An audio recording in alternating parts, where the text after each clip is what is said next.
Ibu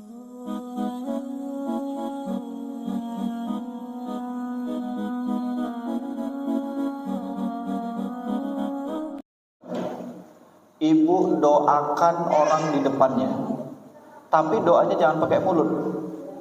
Dari lubuk hati yang paling dalam, doakan ke Allah. Ingat ya, tidak ada keluar, biar ini menjadi rahasia doa ibu sama Allah saja. Tapi ingat, semakin ibu mendoakan orang di depannya, sadarilah orang di depan kita pun kembali sedang mendoakan kita. Betul gak? Amin ya Allah.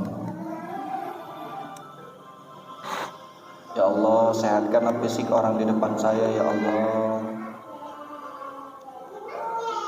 agar dia mudah beribadah kepadamu ya Allah. Yang kedua, doakanlah anak-anaknya. Ya Allah, jadikanlah anaknya anak yang soleh dan soleha ya Allah. Engkau ridho padanya ya Allah. Dan yang berikutnya, doakanlah pasangannya. Ya Allah, pasangannya ya Rabb, jadikanlah pasangan yang terbaik ya Allah. Jadikanlah dia orang yang bisa memberikan kebahagiaan buat pasangannya ya Rabb. Begitu juga dengan pasangannya. Yang berikutnya, doakan rumah tangganya. Ya Allah, sakinahkanlah dia ya Allah. Bahagiakan rumah tangga mereka ya Allah, agar menjadi rumah tangga sakinah mawaddah warahmah. Dan yang berikutnya, silakan ibu doakan ke Allah apa yang dia tadi utarakan ke ibu-ibu. Dan yang terakhir bu, mintalah ke Allah, ya Allah, jika nanti orang di depanku adalah orang yang masuk ke dalam surga, maka jadikanlah dia sahabat yang mau mencariku jika aku tidak ada di surgamu ya Allah. Jika aku Engkau selamatkan ya Rabb, maka aku pengen ya Allah orang di depanku juga menjadi sahabat surgaku. Jadikanlah pertemuan kami ini menjadi saksi ya Allah, kami saling mencari sampai ke surgamu ya Allah. Ya Rabb, ampunilah orang di depanku, bimbing dia ya Allah, agar dia bisa menjadi hamba yang Kau ridha ya Allah. Jadikanlah orang di depanku istri yang baik buat suaminya. Jadikanlah orang di depanku menjadi seorang ibu yang baik buat anak-anaknya. Dan jadikanlah dia seseorang yang bermakna di hadapan masyarakat, dan Engkau ridho kepadanya ya Allah. Terima kasih ya Allah, Engkau pilih orang di depanku. Otomatis kalau dia punya anak, maka jadi orang tua. Cuma yang jadi pertanyaannya, ada orang tua yang dia sendiri bingung bagaimana menetapkan pendidikan anaknya. Arti menetapkan itu gini, ya, dia sendiri bingung. Bukan bingung ngasuhnya, enggak. Bukan bingung cara ngasih makannya, enggak. Tapi bingung membangun karakter anak. Banyak itu yang kejadian. Akhirnya apa? Anak itu asal makan, kenyang, ngantuk, tidur, gede, alhamdulillah sehat udah. Tapi tidak terbangun karakternya. Makanya karakter ini cukup penting ya. Coba misalnya kalau ibu-ibu, bapak ibu, saya tampakkan foto ini. Nampak gambar ini?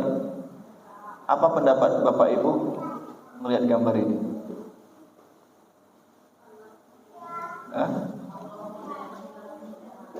Apa pendapatnya? Loh, mana orangnya semua ini? Apa pendapat bapak ibu melihat gambar ini? Anak apa? Itu ada tulisan, apa bacaannya itu? Itu ngomong siapa? Anak atau orang tua? Ayo, anak apa orang tua? Dua-dua bisa. Betul nggak? Ketika orang tua bilang apa? Allah memilihmu untukku. Anak bisa juga nggak bilang gitu? Bisa. Apa yang dibilang anak? Allah juga memilihmu untukku. Pada hakikatnya Allah itu sudah menetapkan sebuah perkara yang tidak ada kebetulan. Lagi-lagi saya ulangi, semuanya ada qadarullah dan sunatullah. Allah sudah menetapkan siapa janin yang masuk ke dalam rahim ibu-ibu.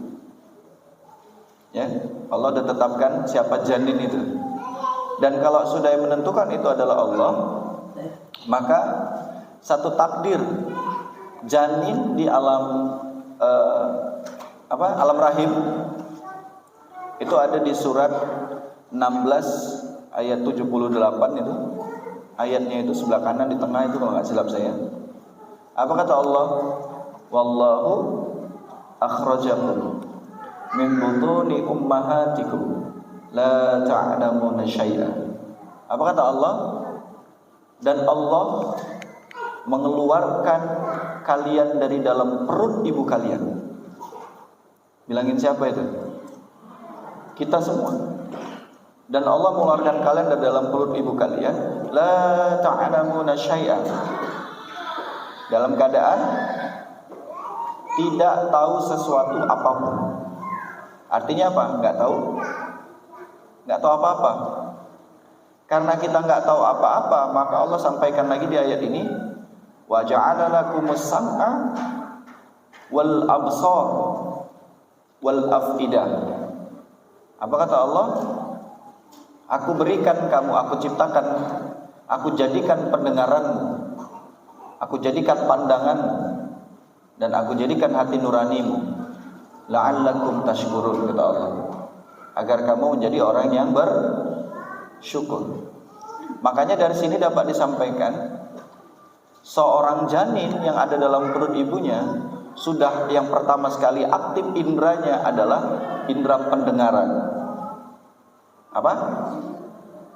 Jadi karena dalam keadaan la ta'lamuna syai'a, dia seperti kaset kosong, maka apa yang sering dia dengar, maka itulah yang terjadi dengan anak itu. Makanya kalau mohon maaf, kalau ibu mau buat syukuran, itu kalau 7 bulanan nggak cocok, nggak masuk. Tapi itu adat ya. Kalau bapak ibu mau buat syukuran, syukuran itu sebetulnya dimulai dari kapan? Dimulai dari usia anak itu menjelang 100 hari dalam janin. Itulah proses kebersyukuran. Dan pendengaran bayi sudah aktif. Ya, maka Allah menciptakan, yang Allah singgung bukan telinga, tapi apa? Pendengaran, sam'a. Makanya izin ya Bapak Ibu, kapan yang paling tepat mendidik anak? Saat umur berapa? Dalam Islam. Mendidik anak dalam Islam saat umur berapa tahun? Umur 3 bulan di kandungan. Itu sudah didik anak. Siapa yang mendidik anak umur 3 bulan di kandungan? Ayahnya. Nanti akan saya sampaikan kenapa kok bisa ada perempuan hamil di luar nikah. Itu salah ayahnya. Saya akan buktikan risetnya. Nanti ada babnya. Ya. Jadi didik anak berapa bulan? Di mana? Siapa yang didik? Ayahnya. Dan ini saya praktekkan. Saya punya anak ya, alhamdulillah, namanya Salsa. Anak pertama saya praktekkan itu, Bu. Diajarkan sama guru saya, guru spiritual saya, guru tauhid saya. Didik anakmu di usia 3 bulan. Jadi tahu istri saya hamil, saya tanya ke bidannya, ini usianya udah berapa Bu? Sekian. Oh, belum nyampe 3 bulan, berarti sekitar 40 hari. Udah saya didik. Bagaimana saya mendidiknya? Karena saya yakin janin itu sudah bisa mendengar, maka setiap malam saya pegang perut istri saya pegang perutnya, dan saya saat itu menghafal satu surat yang saya niatkan, surat ini harus hafal sebelum anak saya lahir. Akhirnya saya hafal, setiap malam saya hafal, saya murojaah, setiap murojaahnya itu murojaahnya megang perut istri saya. Dan saya hafal, dan qadarullahnya besok siang anak saya lahir, malam harinya ayat terakhir yang saya hafal dari surat itu. Masya Allah, Allah mudahkan, karena cukup panjang itu surat itu. Tapi ketika itu ada yang unik. Ketika lahirnya anak saya bawa kemana-mana, ba'da subuh air ketubannya udah keluar. Jadi mau nggak mau harus lahir, betul ya? Kering katanya bahaya. Dan ternyata kalau secara ilmiah bukanya masih terlalu jauh. Belum bisa lahiran. Jadi mau nggak mau diapain? Dioperasi. Saya datang ke rumah sakit A nggak ada dokter, ke rumah sakit B nggak ada dokter, masuk ke rumah sakit C istri saya nggak selera di situ. Akhirnya saya tanya sama istri saya, kamu kenapa sih kok kita datang ke udah berapa rumah sakit ke bidan kok nggak selera mau lahiran? Ternyata terceplos di lisan istri saya mau lahir, nggak tahu kayaknya bawa anak ini pengen lahir jumpa sama dokter yang soleh gitu. Waduh, kalau begitu mau repot, saya bilang. Udahlah, yang penting lahir aja, udahlah, saya bilang. Tapi uniknya, yaudahlah yuk kita bawa aja lah ke rumah sakit. Pergilah saya ke salah satu rumah sakit Islam di Medan. Pergilah ke sana. Ternyata ini tadi dorongan si anak tadi, masya Allah ya. Sampai ke sana saya jumpa sama susternya, sus, ada dokter nggak? Mau cek ini air ketubannya udah keluar. Aduh pak, ini harus operasi pak kalau udah begini. Ya nggak apa-apa sus, saya bilang. Dokter ada nggak? Ada pak, tapi belum nyampe.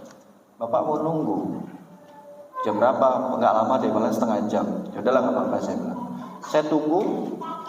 Tiba-tiba masuklah seorang dokter laki-laki, jenggotnya lumayan, wajahnya senyum gitu. Dibilang susternya, Pak ini dokternya, boleh langsung konsultasi aja. Oh iya. Saya konsultasi sama beliau, duduk begitu dengan santun dan ramahnya. Dan apa kata dokternya? Pak, mau nggak mau istri bapak di operasi. Ya sudahlah, saya pasrah di situ. Kita operasi aja. Tapi ada satu yang unik dari perkataan dokternya. Apa dibilangnya? Pak, izin pak katanya. Boleh nggak? Saya sholat duha dulu. Saya belum duha pak katanya. Masya Allah. Belum apa-apa udah kelihatan ya spiritual dokternya, masya Allah. Saya bersyukur, ya dok, nggak apa-apa. Akhirnya dia duha, saya pun ikut duha di salah satu musola dekat di lingkungan rumah sakit itu. Dan alhamdulillah lahirlah anak saya. Pas lahir langsung dibawa susternya, Pak ini Pak boleh diajarin, boleh dikomatin juga boleh, masya Allah ya. Itulah kalau indahnya lahir di rumah sakit Islam ya. Teman tetangga saya lahiran dikomatin pun nggak boleh. Jangan Pak, mau langsung kita bawa. Astagfirullahaladzim. Ya. Dan alhamdulillahnya anak saya nangis sekencang-kencangnya, nangis sekuat-kuatnya. Dan ketika saya komatkan, Bu ini Pak mengazankan atau mengkomatkan itu jangan kayak orang azan mau sholat ya. Nanti bingung satu rumah sakit. Dekatkan bibir kita ke telinga si anak. Ada yang bilang mengajarkan anak bid'ah. Saya tidak peduli orang saya nyebut-nyebut nama Allah di telinga anak saya kok. Betul nggak? Mau dia bilang bid'ah juga nggak masalah. Karena apa? Ini bukan bicara soal hukum, ini bicara integritas. Integritas seorang bapak muslim mau menspiritualkan anaknya. Waktu anak saya nangis, saya komat di situ. Allahu Akbar, Allahu Akbar, asyhadu an la ilaha illallah. Dengan itu uniknya waktu saya mengucapkan Allahu Akbar, ternyata diam anak saya, tidak bersuara sedikit pun. Itu fakta. Seandainya saya saat itu ngerekam, saya rekam, tapi saya itu tidak terpikir mau ngerekam. Diam saat itu. Sampai kapan dia diam?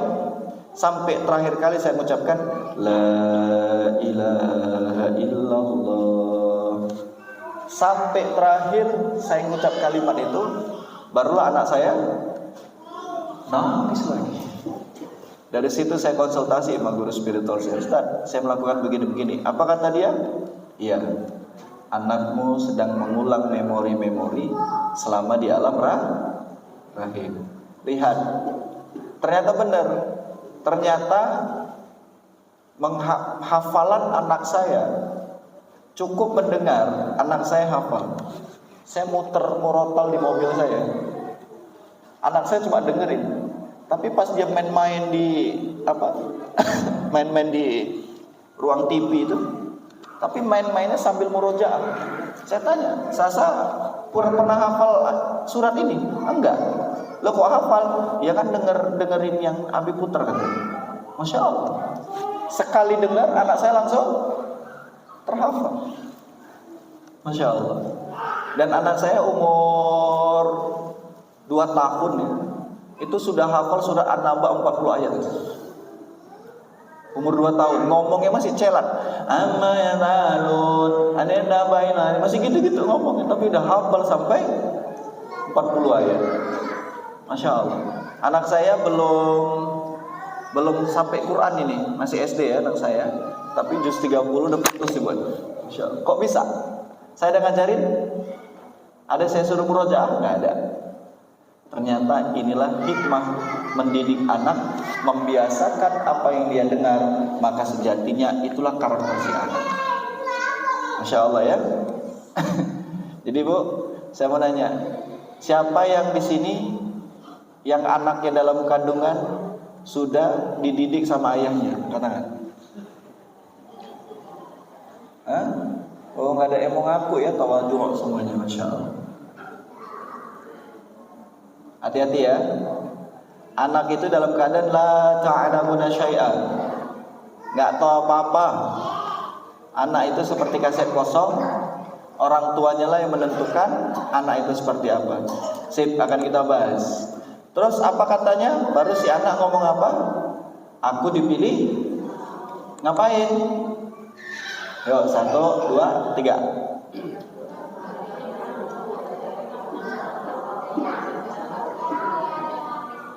Ajari aku mengenal Allah hingga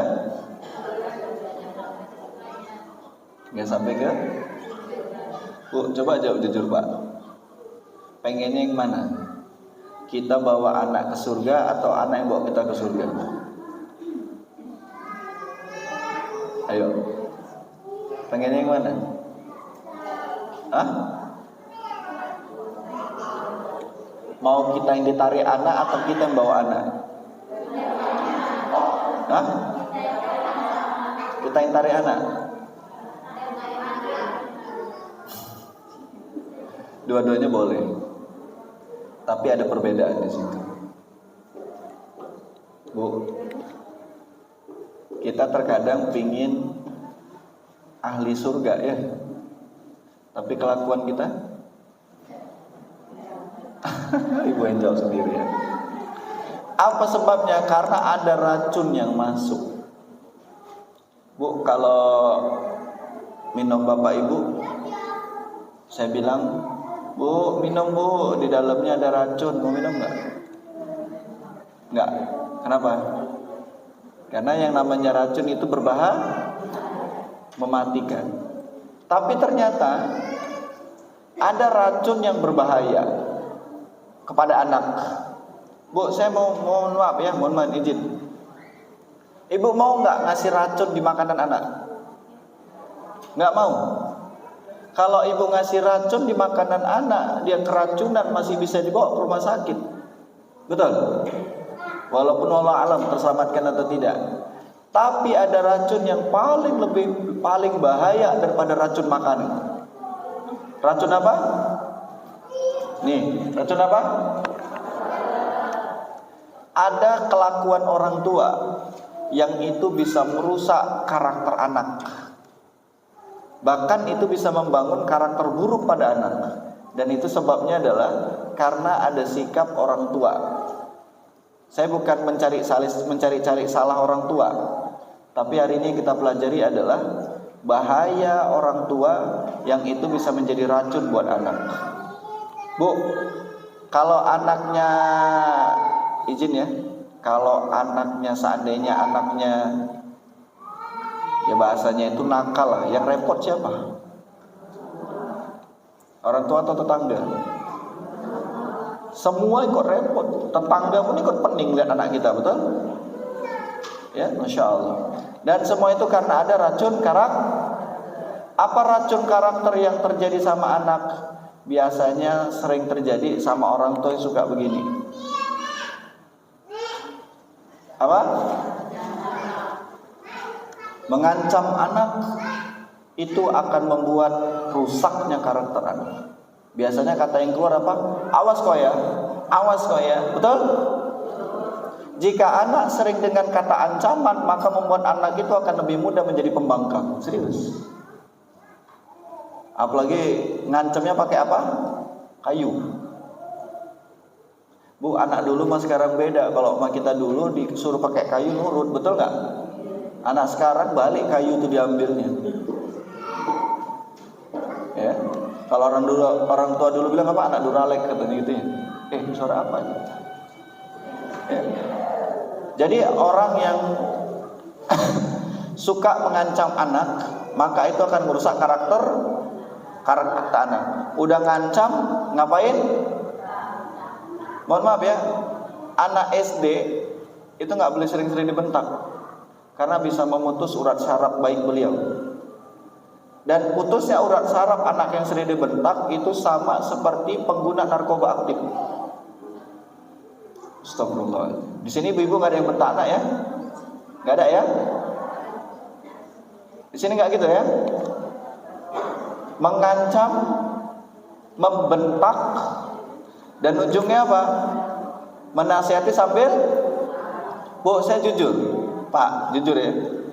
Sebetulnya bapak ibu lagi nasihatin atau lagi marah? Hah? Lagi nasihatin apa marah? Kalau kedua-duanya ini digabung, maka nggak akan pernah masuk pada anak. Dan ini melatih anak jadi anak yang ngelawan. Contoh, pernah nggak ibu-ibu nasihatin anak lagi nyuci piring di dapur, tapi nasihatinnya sambil marah? Anaknya di kamar, pernah? Nah, anak di mana ngerepetnya? Dan ini salah satu tabiat buruk orang tua. Kalau nasihatin anak ada di depan anak, bukan sambil ngerepet. Ada lagi yang lebih parah. Anak bangunin anak, Bu, bangunin anak, senggol badannya atau pakai mulut? Hah? Pernah nggak ngelihat orang tua yang bangunin anak pakai mulut panjang lebar, tetangga semua dengar? Kayak mana manggilnya?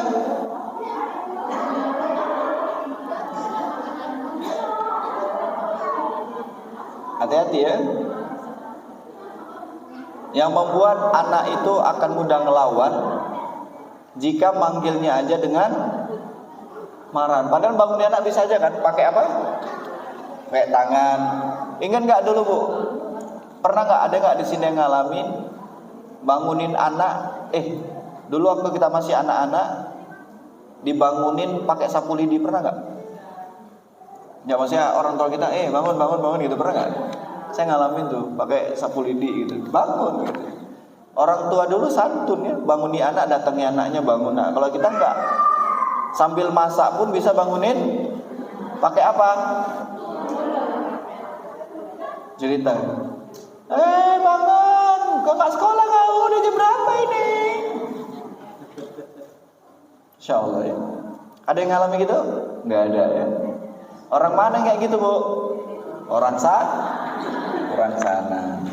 Datang kemari dia rame-rame. Astagfirullah. Kenapa? Nih, anak yang tertutup dan tidak mudah percaya pada orang tuanya biasa disebabkan karena apa? Temperamen dari orang tua yang mudah marah atau meledak-meledak. Bahkan yang merusak percaya diri anak itu biasanya karena seringnya dapat ledakan kala Hiroshima Nagasaki dengan repetan orang tua. Astagfirullah.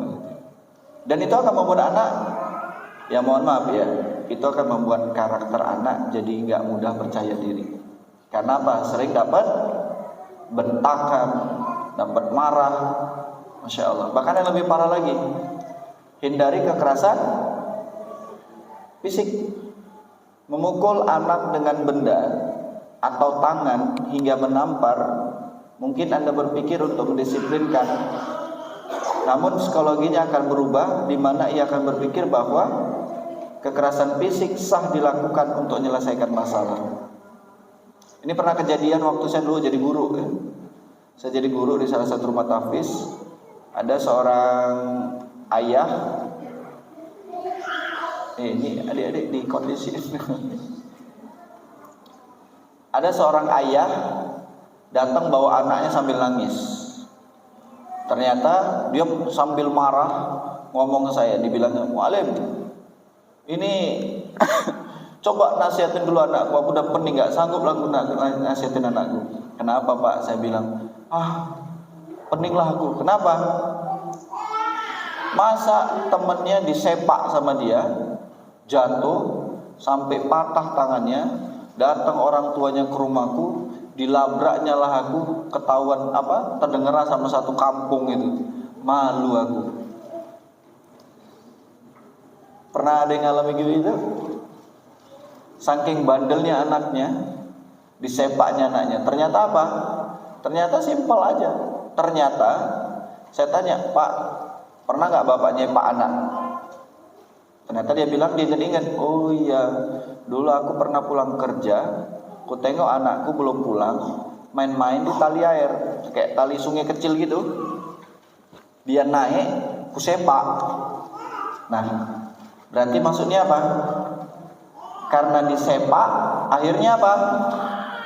Anak tadi mengambil contoh, mohon maaf, izin. Karena mohon maaf lahir batin, kalau anak sudah kena sepak main kayak gitu, maka jangan salahkan, anak pun akan berpikir kekerasan itu bisa menyelesaikan masalah. Hati-hati ya. Hati-hati orang tua yang mendidik anak dengan kekerasan. Bu, coba saya mau ingat, Bapak ingat Bapak Ibu, mana lebih gampang? Nginget kebaikan orang tua atau keburukannya?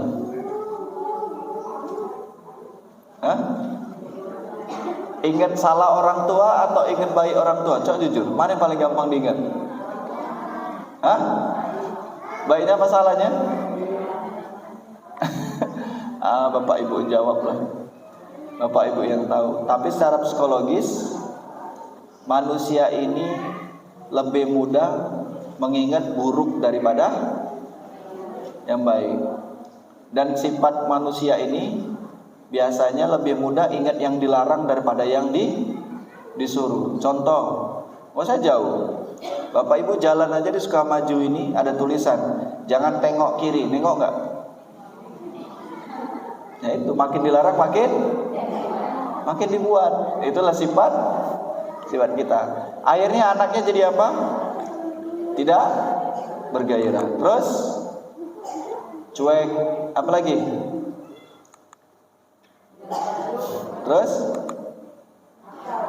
ini nakal ini. Sampai akhirnya belum ada pecah rekor ya. Satu kawan di lokalnya udah pernah semua dihajar sama dia. Ini nakal ini, Masya Allah. Terus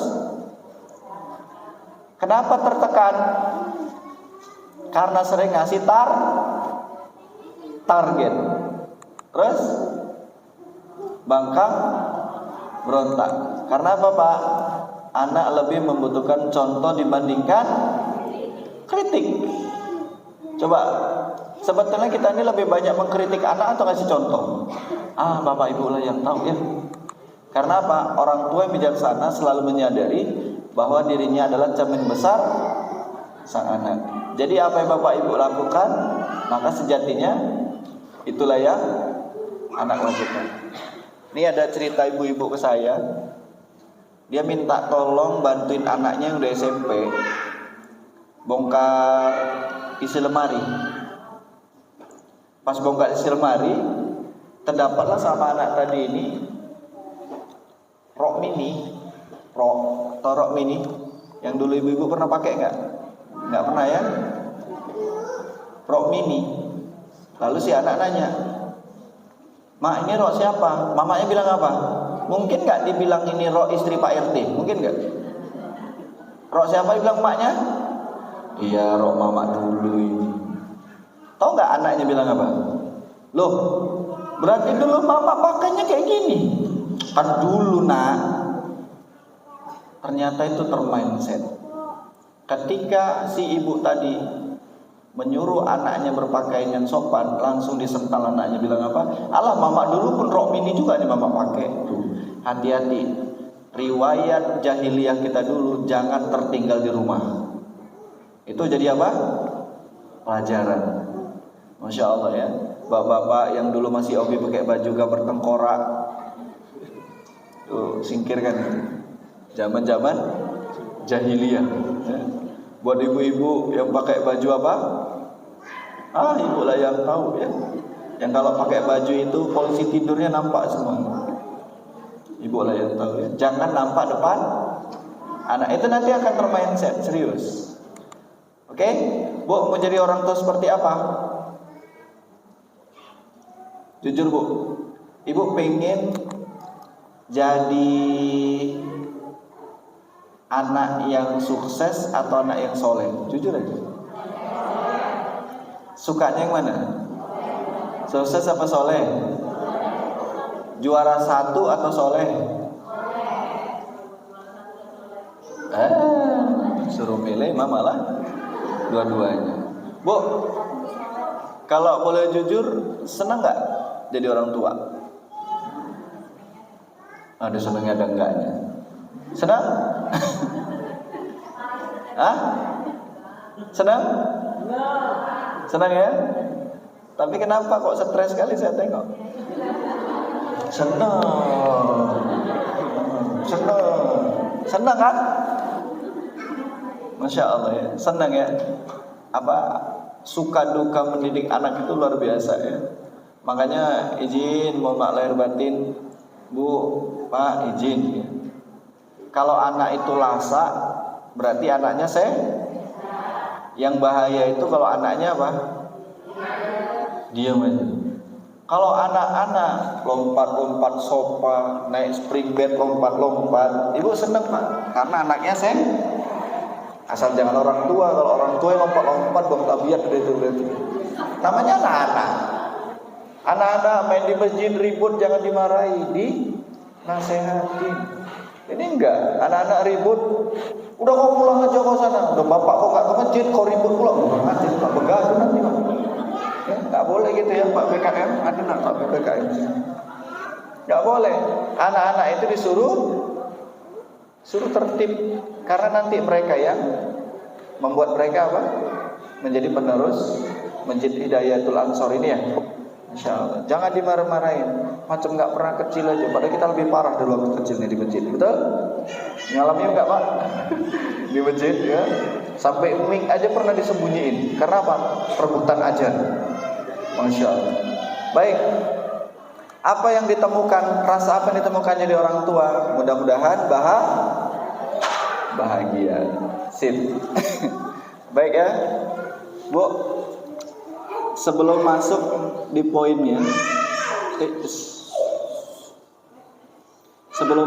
poinnya, saya mau nanya sama Bapak Ibu yang ada di sini. Izin ya. Senangnya Pak, kalau pulang ke rumah, anaknya itu nyambut kita dengan girang. Ayah pulang, dek, ayah pulang, dek. Atau yang kedua, dek, ayah pulang tuh, dengar suara keretanya tuh, diam, rapin. Pilih yang mana Pak?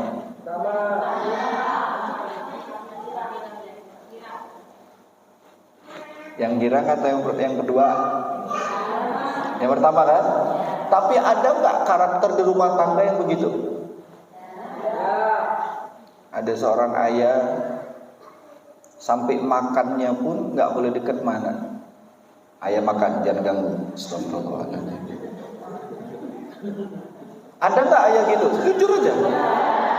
Bahkan mamanya ngajarin. Nah, ayah lagi makan jangan deket-deket ayah.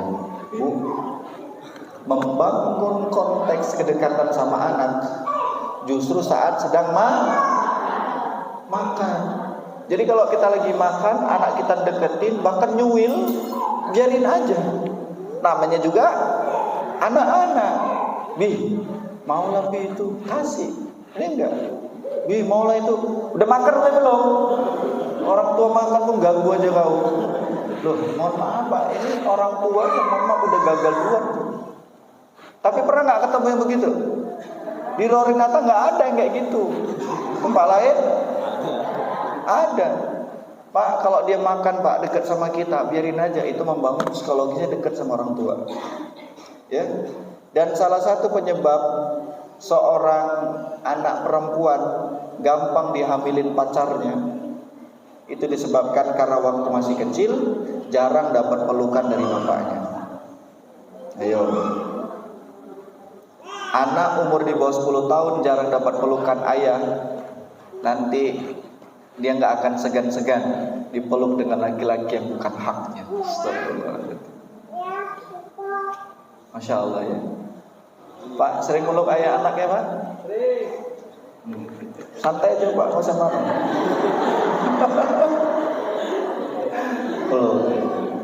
Gitu. Anak saya dua-dua perempuan, Masya Allah. Bahkan ketika anak saya demam, saya peluk aja sembuh. Ya, psikologi saya kuat. Nanti akan kita bahas kenapa bisa begitu. Ya, Insya Allah ya. Jadi jadilah orang tua yang dirindukan, bukan orang yang disegani. Ya, jadi orang tua yang dirindukan, bukan yang disegani. Mau kita bawa berpangkat pun hati-hati ya. Bu, pengen ilmu anak banyak atau berkah? Jujur aja. Hah?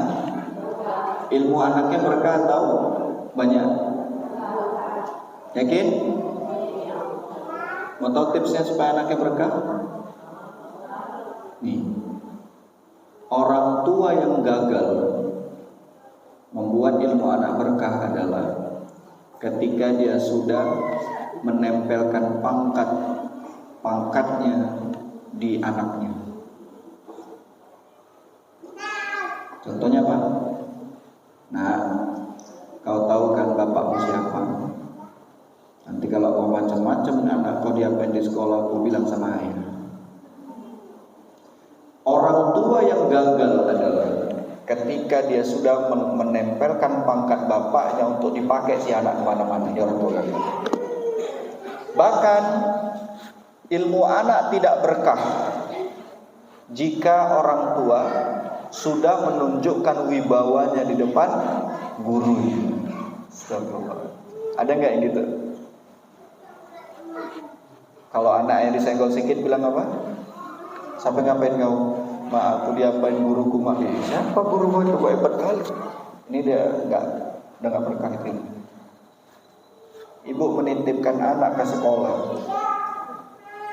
Kita yang ikut aturan sekolah atau sekolah ikut aturan kita? Terus ada seorang guru, seorang wali murid mengatakan, karena saya dulu pernah di yayasan, saya pernah juga jadi guru. Tegas Pak. Tapi kan saya sudah bayar. Oh, udah keluar kata itu Pak, saya langsung perintahkan Pak buat surat, kami keluarkan aja anak bapak, bawa aja Pak. Udah keluar kata-kata itu dari seorang ayah, ini menunjukkan ayah udah gagal mendidik anak. Astagfirullahaladzim. Pernah nggak dengar yang begitu? Pernah? Aku kan udah bayar. Sekarang saya mau nanya, Bu, semahal apapun bayarannya, apakah mampu membayar ilmu yang udah dititipkan Allah pada anak? Sanggup nggak kita bayarnya itu kalau seandainya pakai bayaran? Astagfirullah. Makanya Bu, adab kita sama guru anak itu menjadi penentu keberkahan ilmu si anak. Makanya saya kalau jemput anak saya, pakaian saya jaga, lagi sikap saya sama anak pun saya jaga. Tujuannya apa? Karena saya mengajarkan adab di depan anak saya. Saya ngomongnya sebisa mungkin ngomongnya itu bahasanya itu menghargai guru-guru yang telah mengajarkan anak saya. Masya Allah ya. Gitu ya Bu. Jadi kalau ini kisah seorang ulama mendidik anak. Seorang ulama itu mendidik anaknya banyak, anak titipannya. Tapi uniknya orang sengaja ulama ini selalu menyisakan sisa makanannya. Dan sisa makanannya itu direbutin sama anak-anak muridnya. Satu ketika nampaklah sama si ayah tadi. Loh, ini suaranya agak ditahan Pak ya. Terus si anak tadi makan sisa makanan si syekh tadi. Nampaklah sama si ayahnya. Lalu dia marah sama syekh itu. Wahai Syekh, anakku ini bukan hewan yang menghabiskan sisa makananmu katanya. Aku tarik anakku. Ditarik anaknya, apa kata Syekhnya? Ya sudah, ambil saja, nggak apa-apa. Tapi udah berhari-hari di rumah, ternyata yang dia dapati apa? Anaknya bisa hafal ini, ditanya bab ini anaknya tahu. Akhirnya nyesal si ayah tadi. Ya sudahlah, kalau begitu aku kembalikan lagi engkau ngelajar sama Syekh itu. Tapi apa yang terjadi? Ketika dia sudah kembali pada Syekh itu, apa kata Syekhnya? Syekhnya mengatakan, ambil saja Pak, bawa saja pulang anakmu, karena kalaupun belajar lagi di sini, terbesitnya hatiku itu berpengaruh pada keberkahan belajar si anak. Masya Allah. Nih, adik-adik, sana. Izin ya Bapak Ibu. Sebetulnya saya mau himbau kalau ikut kelas parenting nggak boleh bawa anak ke dalam. Saya mau himbau tadi, karena bahaya. Nanti anak bisa dengar, akhirnya apa? Ini kejadian kawan saya ngisi parenting, anaknya ikut di dalam. Anak SMP ikut di dalam. Akhirnya waktu anaknya marah, waktu mamanya marah, itu mak dengar mak, tadi yang dengar di sana itu mak, nggak dengar mama, itu tadi. Nggak boleh, anak tuh nggak boleh bawa ke dalam. Serius. Makanya kalau udah belajar tentang bab orang tua, anak tidak boleh di dalam. Ya, insya Allah. Kecuali masih balita dikondisikan ya. Baik. Oke ya. Udah bisa kita mulai materinya? Loh, dari tadi belum materi? Belum. Tadi masih mukadimah. Inilah materi yang sebenarnya. 3 cara membentuk karakter spiritual.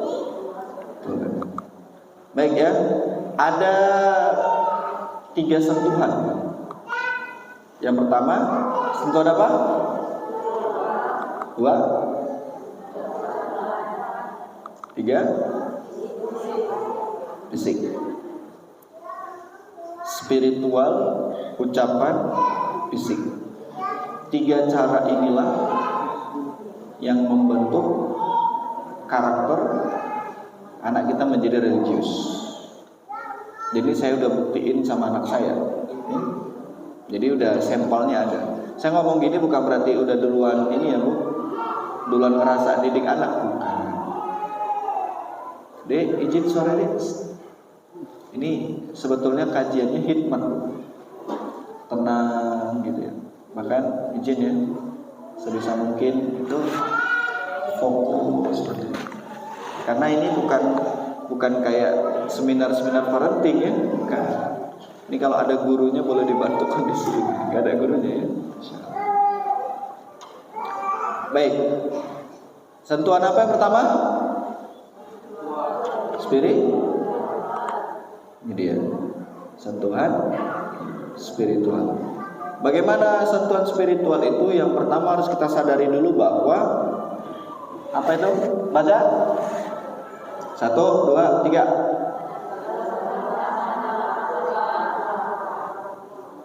Madrasah pertama anak adalah orang, bukan sekolah. Ayah kepala yayasan atau ayah kepala sekolah, istri gurunya. Berarti yang menentukan kurikulum di rumah tangga siapa? Suami yang dia itu paham posisi suami. Dia tidak akan memasukkan pendapat orang lain ke rumah. Itu konsekuen. Laki-laki itu pemimpin, bukan perempuan. Jadi jangan pilih pemimpin perempuan. Karena sifat perempuan itu bengkok, pelin-pelan. Makanya tidak ditakdirkan sebagai pemimpin. Kapan perempuan boleh jadi pemimpin? Jika tidak ada lagi laki-laki. Berarti kalau ada laki-laki dengan sengaja memilih pemimpin perempuan, dia sendiri menyalahi kodrat dalam Al-Quran. Paham ini? Ya, insya Allah. Dan kenapa demikian? Karena seorang suami dialah yang menentukan kurikulum di rumah. Kalau seorang suami, Pak, mohon maaf izin Pak, cuma nyari makan aja, saya rasa kita nggak tahu karakter anak kita gimana, ini bahaya. Karena kurikulum itu siapa yang tentukan? Suami. Dan saya juga udah sampaikan ke istri saya, urusan rumah tangga kita, keputusan ada di tangan suami. Orang lain boleh ngasih pendapat, tapi bukan pendapat orang lain yang harus kita ikuti. Ambil yang baik, kalau cocok ambil, enggak. Cuma yang jadi pertanyaannya ini jadi masalah ya. Nih, saya membahas bab rumah tangga sejenak. Akan berantakan rumah tangga jika sudah masuk pendapat orang lain ke dalam rumah dan pendapat itu tidak menghargai suami. Dicabut keberkahannya sama Allah. Contohnya apa? Nih ibu-ibu latah ini minta pendapat sama orang. Terus dia cerita ke suaminya, "Bang, aku dapat pendapat begini-begini bang, harus gitu bang." Suaminya bilang, "Enggak, aku kepala rumah tangga, apa yang nentuin." "Enggak bisa bang, itu bagus, ini rusak." Seorang suami berhak sebagai penentu baik buruknya rumah tangga itu, bukan orang, apalagi pendapat mertua. Saya rumah tangga saya, mertua saya boleh ngasih pendapat, mama saya boleh ngasih pendapat, orang lain boleh ngasih, tapi keputusan di tangan siapa? Tangan siapa? Suami. Kita sebagai laki-laki harus tegas, Pak. Keputusan tangan kita. Karena surga neraka anak kita, istri kita adalah kita, suami, bukan pendapat orang. Makanya suami yang konsekuen itu adalah dia punya kurikulum di rumah tangganya. Paham Bu? Makanya orang yang datang ke rumah tangga saya, apa kurikulumnya? Jangan merokok. Itu kurikulum saya. Hargai kami yang punya rumah, saya menghargai Anda perokok, tapi untuk di rumah saya mohon tidak merokok. Ada orang pernah datang ke rumah saya, langsung saya bilang, "Bang, ada asbak?" "Enggak ada." "Mohon maaf, tolong di rumah saya kami tidak ada boleh asap rokok masuk di rumah kami." Ya udah, kalau dia mau bertamu, dia tidak boleh ada asap rokok. Paham kan? Kalau dia mau merokok di teras, jangan di dalam. Nah, saya berhak nggak buat aturan itu di rumah saya? Berhak, hak saya, betul nggak? Bahkan sampai mertua saya pun tahu nggak berani ngerokok di rumah saya. Masya Allah. Gitu ya. Oke. Berarti kurikulum di tangan siapa? Tangan suami. Tentukan Pak. Tentukan baik buruk di rumah itu kita yang tentukan sebagai laki-laki. Ya.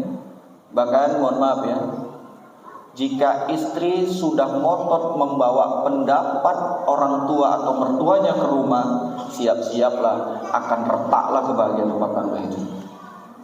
Hargai suami yang punya keputusan. Oke?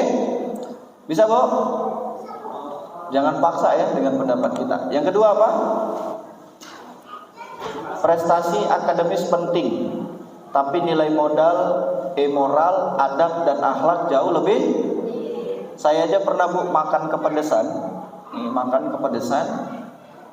nggak sengaja minum, saya berdiri, langsung dia kasih hadis sama anak saya. Abi, la tasrobanna ahadun minkum qa'iman, kata anak saya. Anak saya masih kelas 3 SD Bu. Tapi ketika tahu saya minum berdiri, langsung anak saya bilang, dikasih hadis sama dia, "Bi, boleh minum berdiri." Masya Allah. Senang nggak Bu kalau ditegur anak begitu? Senang? Yakin? Senang atau makin malam balik marahin? Kau pula sibuk orang tua pedesan? Jangan.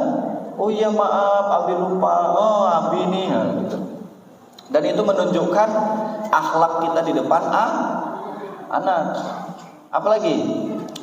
Contoh Pak, ibu-ibu menunjukkan akhlak di depan anak itu adalah salah satunya adalah moral kita. Bagaimana sikap ibu ke suami itu bisa menjadi penentu moral anak. Melihat bagaimana seorang suami moralnya ke istrinya, itu akan dilihat oleh anak. Apa yang kita lakukan di rumah itu akan dicontoh sama anak. Nih, izin ya Bapak Ibu. Saya dulu waktu SMA kelas 1, saya termasuk murid yang berprestasi. Saya ranking 37 dari 40 siswa. Serius. Saya ranking 37. Bu, kalau anak ibu bawa rapor pulang ranking segitu, rasanya apa? Hah? Biasa aja? Yakin? Biasanya resikonya apa? Kalau nggak keluar semua kata-kata dia kan, memang dasar kau lah. Ternyata saya di jalan bawa rapot itu pun begitu, Bu. Dulu kan kalau bagi rapot kan mana ada orang tua yang ngambil, kan zaman-zaman sekarang aja orang tua yang ngambil kan. Dulu mana ada pulang bawa rapot. Saya udah mikir di rumah, ini aku diapain, aku ranking 37 ini. Ternyata sampai rumah, bapak saya di rumah, saya tunjukin. Saya manggil abah ya, karena saya orang Sunda ya. Bah ini, ditengoknya ranking 37 dari 40 siswa. Ternyata ayah saya senyum. Senyumnya kenapa? Ini dalam hati saya gini, ini lo kok senyum, gak marah? Enggak. Kenapa? Lah masih syukur ranking 37. Pasti ada lagi kan di bawahmu itu kan itu. Masya Allah. Ayah saya gak marah.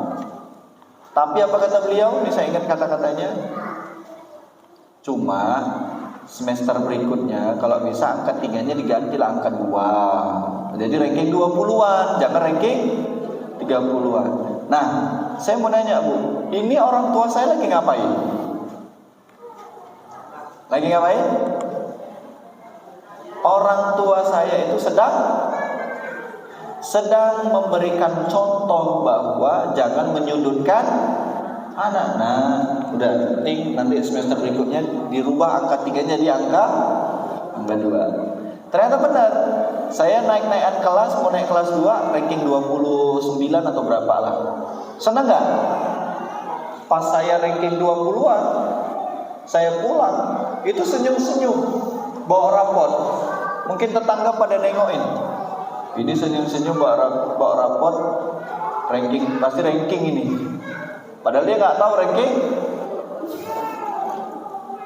Masya Allah ya. Pas saat saya pulang ranking 29, senang. Tapi apa kata ayah saya? Ganti angka 2-nya jadi angka 1. Dan ternyata juga benar. Saya ranking kelas berikutnya ranking 17. Dan sampai pada endingnya Bu, saya dibilang sama ayah saya, udahlah, gak usah pentingin ranking. Yang penting kamu kalau disuruh nurut sama Allah, patuh sama orang tua, manut, dan insya Allah itu jauh lebih baik daripada angka yang ada di rapor. Ternyata itu jadi motivasi gak? Makanya apa yang ketiga? Ajak anak untuk melibatkan Allah dalam segala hal, walaupun hanya sekedar doa ngajak anak makan, doa nak, jangan lupa habis makan bilang apa? Saya pernah anak saya waktu umur 3 tahunan itu minta roti. Saya singgah ke masjid minta roti. Bi roti bi. Apa saya bilang ke anak saya? Mintalah sama Allah dulu. Terus dia doa dulu. Ya Allah, saya mau roti ya Allah, amin. Kira-kira kalau udah gini dikasih gak rotinya? Tega nggak ibu kalau nggak ibu kasih? Akhirnya saya kasih. Nah, ayo beli. Tuh kan, minta sama Allah, rezeki dari Allah. Biasain begitu. Ini nggak ada duit langsung ngomong ibunya apa? Minta sama bapakmu sana. Loh. Nanti akhirnya termindset rezeki itu dari ayah, bukan. Ajarkan anak rezeki itu datangnya dari Allah. Gitu ya. Dan sampai pada akhirnya Bu, Masya Allah. Karena motivasi seperti inilah akhirnya saya diajak bersyukur sama orang tua saya. Sudahlah, bersyukurlah seperti ini. Akhirnya mohon maaf, izin, qadarullahnya saat akhir-akhir saya mau lulusan, justru malah saya ranking. Tebak ranking berapa?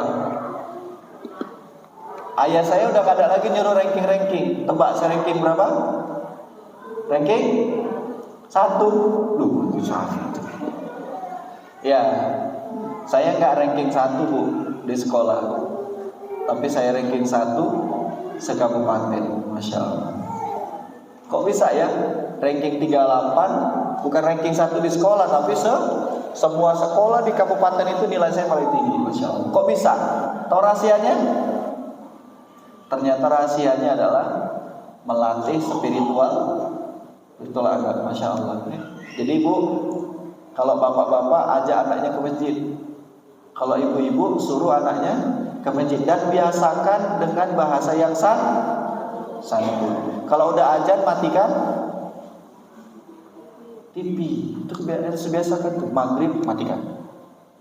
Jangan sampai situ azan kita pun berkomat di situ nonton TV, insya Allah. Oke, itu tadi sentuhan.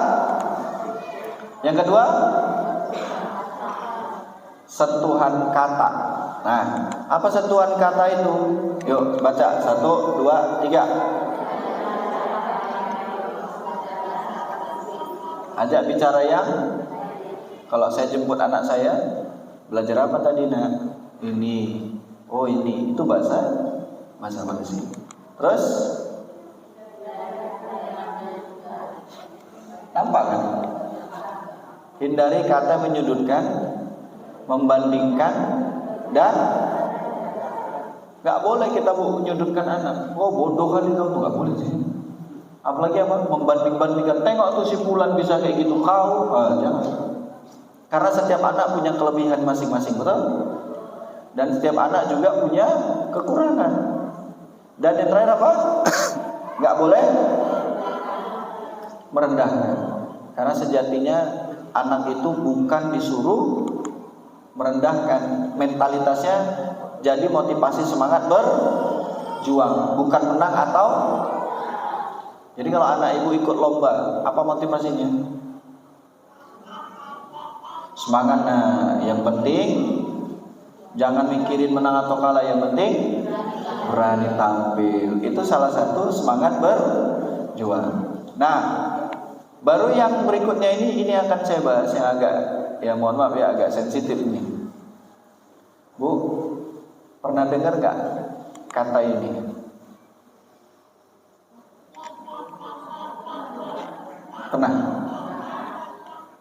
Pernah gak dulu waktu kita sekolah, tulisan di itunya, ucapan adalah doa, betul? Tiada kata seindah doa. Berarti setiap kata adalah doa. Yang mau saya tanya, kalimat ini kata-kata kiasan atau dalil dalam Al-Quran? Hah? Kiasan atau dalil? Hah? Coba yang merasa yakin kalau setiap kata adalah doa, kiasan, angkat tangan. Belum ada, angkat tangan. Yakin. Yang setiap kata adalah doa, itu ada dalilnya Quran, angkat tangan. Oh, yang bingung, angkat tangan. Mana nyama itu? Semuanya enggak angkat tangan. Bu, setiap kata adalah doa. Dulu saya berpikir itu kata kiasan. Semakin belajar ternyata ada dalilnya dalam walaupun maknanya tidak serupa, tapi walaupun kata-katanya tidak dimaksud dengan serupa dengan kalimat ini, tapi maknanya sama. Itu ada di surat 51 ayat 23. Siapa yang mau bacain? Surat 51. Surat 51 surat Utawadu semuanya, masya Allah. Surat Az-Zumar. Ayat berapa? Siapa mau bacain? Ini ada mic 2 nggak ini Pak? Kasih ibu-ibu. Siapa yang mau bacain? Hafal kan Bu? Oh enggak. Kalau enggak hafal bilang biar saya tampakkan, saya tunjukkan ayatnya. Mana mic-nya enggak hidup? Siapa mau baca? Nyuruh anak kreak kali, disuruh payah. Ayo serius, saya belum mau mulai nih, karena ini bahasanya saya bilang ini sensitif, penting. Yuk siapa mau baca? Pegang mic-nya. Tinggal bacain aja, nanti saya tunjukkan di depan. Ibu siapa namanya Bu? Umi. Umi. Namanya? Umi. Sampai tua pun tetap Umi. Walaupun udah nenek-nenek tetap dipanggil ya, ibu. Baik. Silakan Bu, bacain. Oh mana ya?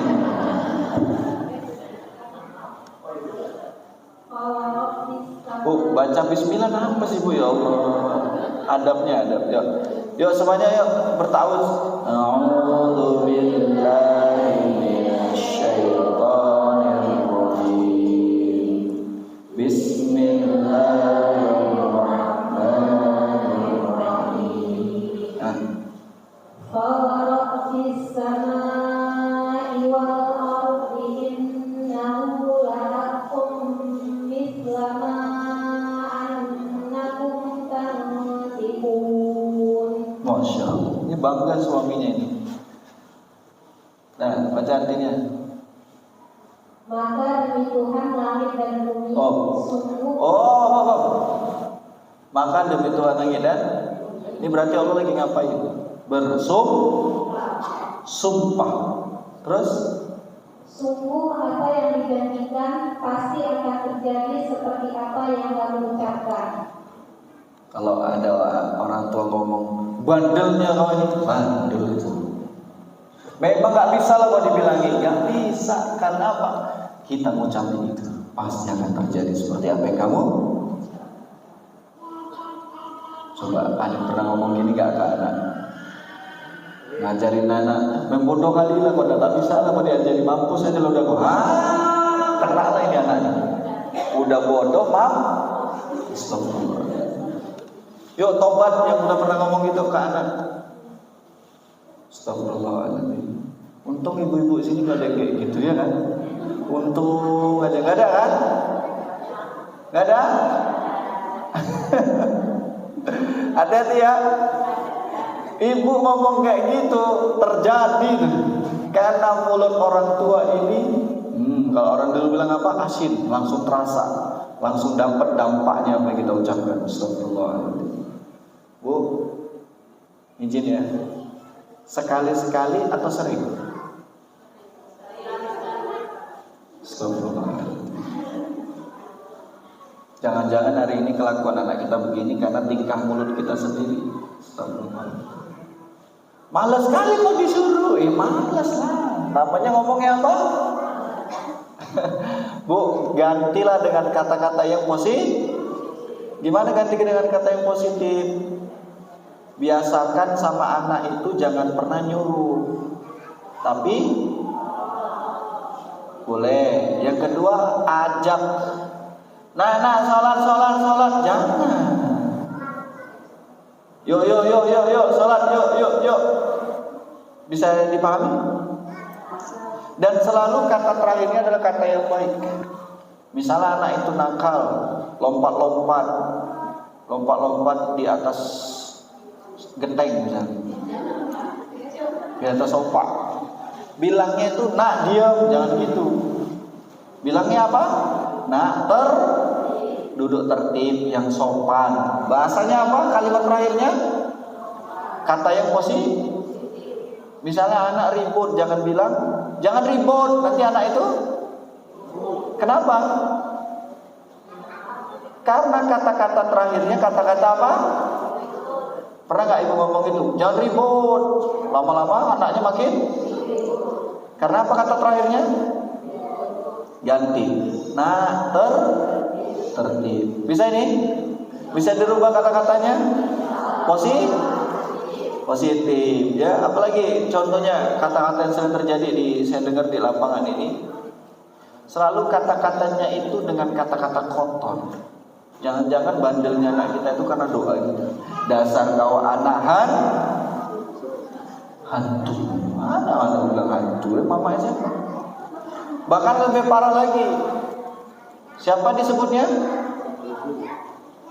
Binatang-binatang disebut ke anak itu. Setan kau ya. Loh, mama ngomong ke anak begitu, Bu. Ada orang sana, Bu, ngomong gitu, di orang sini gak ada. Setan kau ya. Biswa sama anak dibilangnya apa? Setan. Apa gak udah maghrib gak sholat, dia kesetanan aja. Kenapa? Jangan-jangan doa orang tuanya. Astagfirullah. Bu, jujur, nyesel gak ibu pernah ngomong kayak gini ke anak? Tuh ada dalil itu. Jangan main ya. Makanya izin biasakanlah ucapkan dengan kata yang baik. Bu, siapa yang di sini rumahnya itu anak ibu punya bakat jadi pelukis? Yang tembok rumah ibu penuh dengan anak saya, Bu, yang umur 2 tahun ini sekarang ini yang kedua. Alhamdulillah ya, Allah titipkan sekarang istri saya sudah 2, Bu. Anaknya alhamdulillah. Hah? Istri saya sudah 2 anaknya. Kenapa? Kenapa, Bu? Kok ibu ketawa?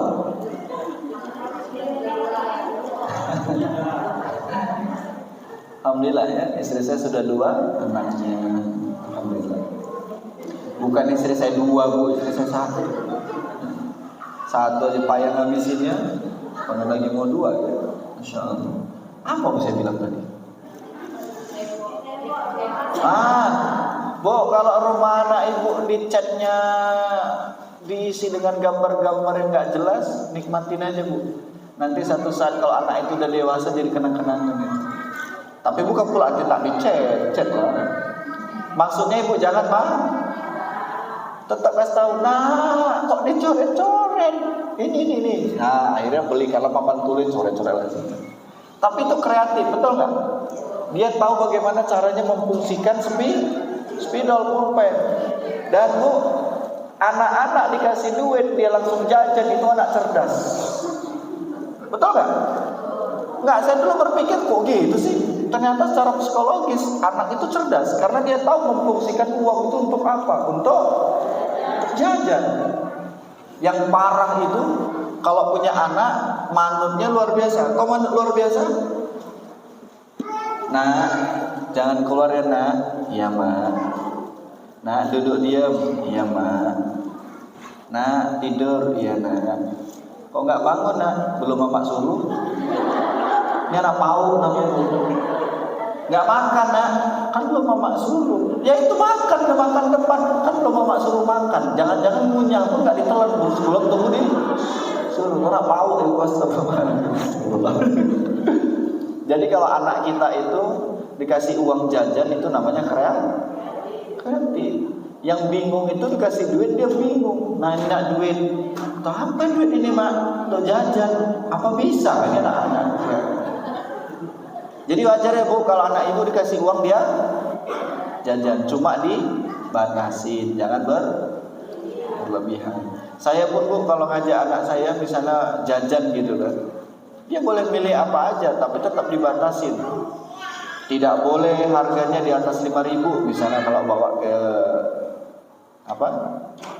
Indo April itu kan, tuh langsung tetapkan ultimatum, nggak boleh dari 5.000. Akhirnya Pak, situ kan banyak ciki-ciki 10.000, 12.000. Akhirnya dia nyari yang di bawah 5.000 atau paling mahal nggak jauh dari 5.000 lah. Akhirnya dia melatih untuk apa? Melatih untuk menghargai pendapat kita sebagai orang tua. Boleh, tapi jangan lebih dari 5.000. Nggak ada semuanya harga 12.000. Carilah sampai stres. Akhirnya Pak diajak minuman nggak mau lagi. Kenapa? Nggak ada ini boleh 5.000. Akhirnya Pak belanjanya di mana? Di kedai tetangga. Betul nggak? Itu teknik namanya. Akhirnya anak saya tahu. Percuma aja masuk Indomaret, nanti juga nggak ada yang dibeli. Langsung gitu. Tapi bagus Bu, melatih anak itu membeli sesuai dengan. Saya pernah Bu ngasih, nggak ada uang pecah, saya kasih uang anak saya 5.000, Bi kebanyakan ini Bi. Karena kebiasaan saya kasih berapa? Kok tahu? Ya, kebiasaan saya kasih 2.000. Gitu ya Bu. Jadi kalau ibu kasih duit anak jajan jangan dimarahi, berarti dia cerdas, kreatif, tahu dia menggunakan uang, tahu dia menggunakan spidol, tahu dia menggunakan. Dan bahkan saking kreatifnya anak saya Bu, saya baru beli TV belum lagi 3 bulan dicuci mana saya. Waktu anak saya umur 3 tahun, saking kreatifnya. Kenapa dicuci? Ya tadi ada abunya. Jadi saya cuci biar bersih, dicuci Bu, pakai air itu disiram, cuci gelapnya, ya matilah nggak hidup lagi. Tapi itu masih di rumah itu TV-nya, kenang-kenangan. Saya bilang ke dia, nih ya, TV dulu Sasa ya, yang nyuci. Dia jadi apa? Kenangan terindah, masya Allah. Dulu kita ngerepet memang, waduh baru beli TV harganya mahal loh, dicuci, masya Allah. Kreatifnya berlebihan ya. Masya Allah ya, bapak-bapak, ibu-ibu izin, kalau anaknya udah SMP disilang, disesuai dengan gen. Ibu-ibu punya anak perempuan, deketin sama ibunya. Kalau di bawah, kalau masih SD deketin sama disilang ayahnya anak perempuan, supaya dia tidak asing lagi, supaya dia asing dengan laki-laki lain, nggak mudah dia. Kalau sudah SMP sama, laki-laki ke ayahnya. Contohnya apa? Yuk nak cuci kereta, cuci, ikut bantuin. Kalau perempuan, yuk nak bantu mama cuci piring. Kami punya usaha roti, punya usaha kue. Itu anak saya udah diajarin uminya cara ngadon, megang mixer gitu. Udah diajarin. Anak saya perempuan. Dan itu akan membuat anak itu jadi dekat sama ibunya, tapi dekat juga sama ayahnya, masya Allah. Gitu ya Bu. Jadi pulang dari sini kata-katanya diganti dengan kata-kata positif. Jadi kalau tiba-tiba anak ibu lasa, jingkrak-jingkrak, bilang apa? Nah, duduk yang sopan, yang rapi. Jadi kalau bangunin anak tidur, bilang apa? Banguninnya datengin dia atau datengin dia, atau jerit dari dapur? Datengin. Jangan nanti ibu yang jeritin anak tetangga itu bangun. Saking kerasnya suara, apalagi Rory Nathan ini temboknya sebelah-sebelah. Masya Allah ya. Samanya rumah kita ya, RSSSSSSSS. Rumah sangat sederhana sekali sehingga selonjor saja sulit. Tapi alhamdulillah. Oke, yang berikutnya sentuhan. Nih, kenapa? Setiap ungkapan yang terucap dibungkus dari corak kolbu yang menjadi tempat keluarnya. Makanya seringlah menyayangi anak dengan kata hati. Sip. Tadi apa sentuhan pertama? Spiritual. Ajak anak untuk selalu sholat, baca Quran, segala macam. Yang kedua, kata-kata yang gimana? Intinya kata-katanya mesti sering ngajak ngobrol anak, walaupun sekedar basa-basi, insyaallah. Nah, yang ketiga sentuhan fisik. Apa sentuhan fisik? Sentuhan fisik itu kekuatan pelukan fisik itu ternyata ini dampaknya dua. Apa? Satu, apa? Bisa dirasakan orang lain walau tanpa ditarakan. Yang kedua, bisa menyembuhkan. Karena hati kita berbicara 500 kali lebih keras dibanding kata-kata dan tindakan kita. Makanya sentuhan fisik ini punya pengaruh besar. Apalagi kalau anak kita umurnya di bawah 10 tahun. Anak saya tadi saya sampaikan, ketika anak saya sakit, anak saya demam, saya peluk saja, insya Allah sembuh. Walaupun kita kadang ikhtiar juga minum obat, tapi sebelum minum obat saya peluk dulu. Terkadang kami jarang ke rumah sakit, jarang sekali. Makanya alhamdulillah saya tak pakai asuransi, tak pakai BPJS, insya Allah Allah jamin kesehatan anak saya. Udah, apa yang menyebabkan anak itu sering sakit-sakitan? Biasanya masuk yang haram dalam perutnya. Hati-hati seorang ayah yang memberikan nafkah yang haram. Itu biasanya dicabut keberkahan kesehatannya. Biasanya sering sakitan. Tapi bukan berarti pula jumpa anak sering sakit-sakitan ibu bilang sering kasih makanan haram, ngamuk dia nanti. Ini anakku sakit aja lah tak sembuh-sembuh, pasti haram masuk nih. Jangan, ini dimaki orang gitu. Bukan. Tapi salah satunya adalah dicabut keberkahan kesehatan anak. Insyaallah. Gitu ya. Dan ternyata sentuhan fisik ini bisa mengutarakan isi hati. Contohnya, jika ibu Misalnya ya, jika ibu anaknya sedang sedih, nggak diajak main-main sama temennya, cukup ibu bilangin aja, udah sini sama mama. Itu sudah mengobati luka batinnya, insya Allah. Jadi jangan biarkan anak itu disudutkan, maka seringlah peluk. Sampai kapan? Sampai anak itu balik. Kalau sudah balik, jangan. Ini anak perempuan udah balik, bapaknya masih meluin, jangan, udah risih badannya, betul? Kalau mau meluin saat kapan? Saat SD lah ya, masih kelas 6 SD, gitu ya. Pelukannya bukan pelukan ini ya, artinya pelukan kasih sayang, masya Allah. Jadi ibu-ibu nanti kalau tahu gambar ini, bisa ngebayangin gambar ini. Jadi kalau anaknya sakit, peluk saja, belai badan belakangnya, itu bisa menyembuhkan, masya Allah. Saya sering kali melakukan itu, sembuh anak saya, turun panasnya, ya. Kalau batuknya perlahan hilang, masya Allah. Dan bahkan ketika izin ya, ketika pasangan kita sedang sakit pun dipeluk oleh suaminya, itu bisa menyembuhkan. Makanya rumah tangga yang harmonis itu bukan rumah tangga yang selalu dapat hadiah dari suami, dikasih bunga tiap hari. Mau bu dikasih bunga terus sama suaminya, bunga macan kerang? Bukan. Tapi seorang istri yang nafkah batinnya terpenuhi. Nafkah batin itu adalah kebahagiaan batin. Makanya izin, suami yang romantis itu bukan suami yang selalu bawa kado, tapi suami yang selalu pergi, selalu berucap kata-kata baik kepada istrinya. Pergi ya. Loh, kenapa? Apalagi sebelum pergi, nih izin ya, istri yang sering dapat ciuman suami akan lebih awet muda, karena hormonnya itu meningkat tajam dan baik, akan awet.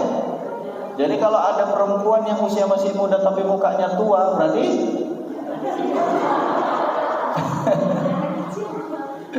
serius bu, guru kami udah ngajarin itu. Jadi ketika saya mau pergi, saya membiasakan gitu ya, mencium istri. Dan ternyata betul itu membangun kebahagiaan rumah tangga, masya Allah. Gitu ya bu. Dan saya mau nggak saya kasih tips supaya rumah tangganya selalu bahagia? Maka buat program sering-seringlah mandi bareng. Enggak, saya ngomong nggak main-main loh ini. Ini sunnah yang diajarkan Rasulullah loh. Kenapa ibu ketawa? Karena ibu nggak pernah. Kenapa? Risih. Di kamar nggak risih kamar mandi? Bu izin. Seorang suami istri yang sering mandi bareng dengan pasangannya, maka akan Allah berkahi dia. Dan salah satu penyebab suami kita tidak tertarik dengan perempuan lain, salah satu sebabnya adalah karena sering mandi. Istri akan selalu terlihat cantik walaupun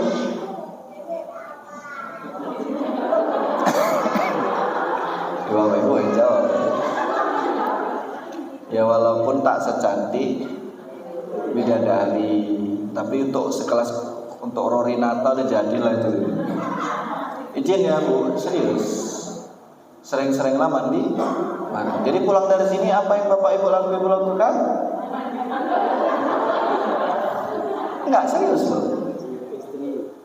Pertama sering bercium kening, cium kening istri itu berkah, murah rezeki suami itu.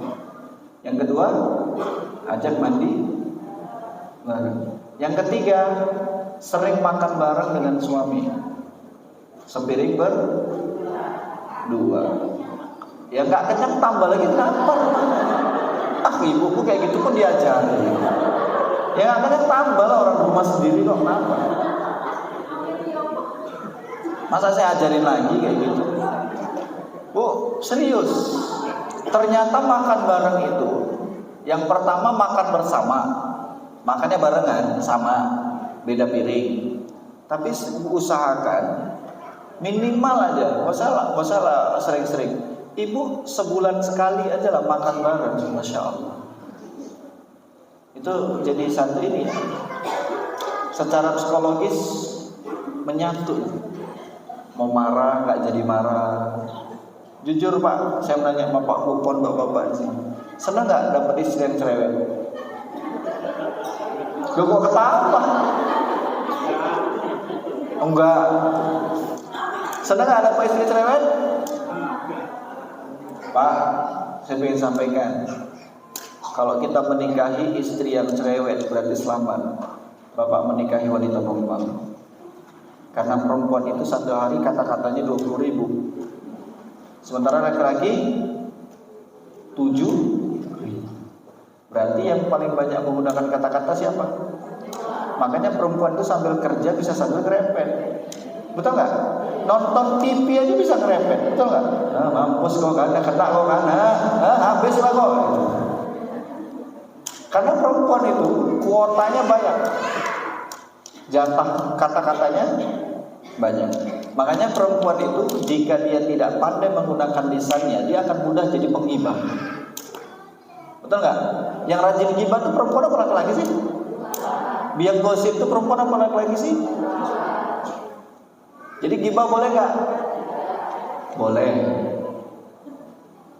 Gibah boleh? Boleh. Pulang dari sini bu gibah aja, mau yang baik, mau yang buruk gibah aja nggak apa-apa. Ah, bingung kan? Kenapa melototin saya kayak gini kan? Gibah boleh? Boleh. Kenapa kok boleh gibah? Asalkan saat menggibah sadar dirinya nggak punya aib baru boleh. Ada yang lulus?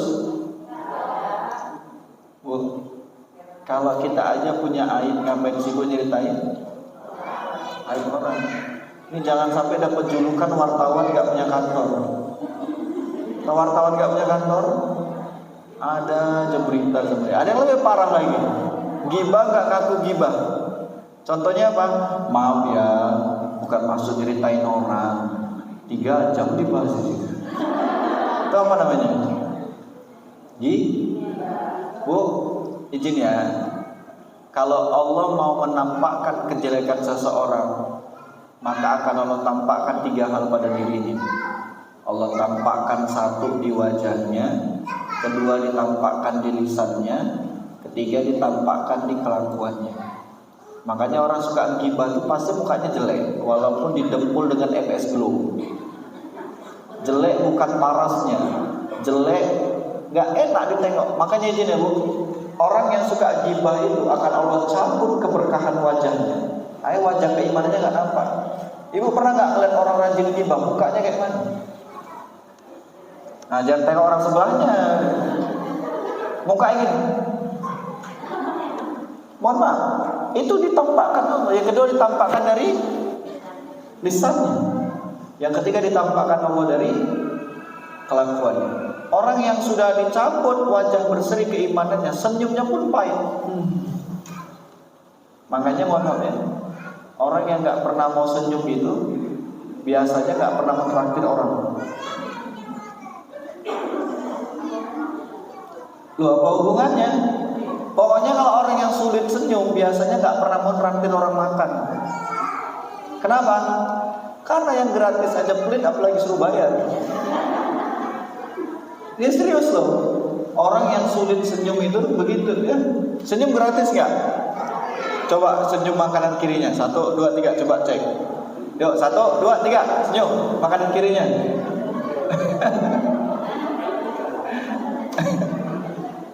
Masya Allah ya. Bu, dan senyum itu bisa menyembuhkan luka batin. Jadi kalau ibu sedang terluka, banyak-banyaklah senyum, bukan di tiang listrik. Ini sama tiang listrik senyum berarti sudah gila ya. Paham bu? Berarti ternyata sentuhan fisik itu bisa menyembuhkan dan bisa dirasakan walau tanpa diutarakan. Serius. Ini mau praktek gak? Mau praktek gak? Mau? Mau praktek ya? Oke. Kalau memang mau praktek, betul gak sentuhan fisik itu bisa mempengaruhi kondisi hati seseorang? Yuk, sekarang cari teman prakteknya berdua, duduknya berhadap-hadapan, lutut sama lutut ketemu. Yuk, silakan. Wajib semuanya ikut. Lutut sama lutut ketemu, duduknya berhadapan.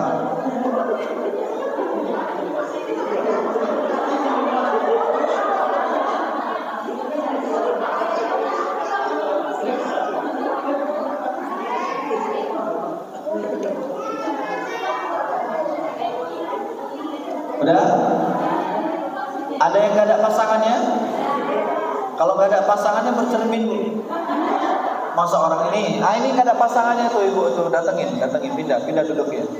Siapa gak ada pasangannya? Ini pindah duduknya.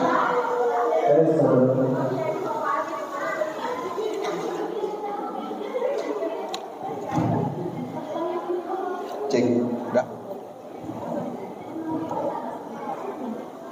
Sudah? Udah berarti udah dapat pasangannya semua? Lutut sama lutut ketemu ya, harus jumpa dia, senggolan. Oke.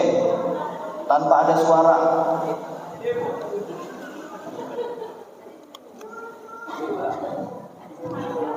Tentukan siapa A, siapa B.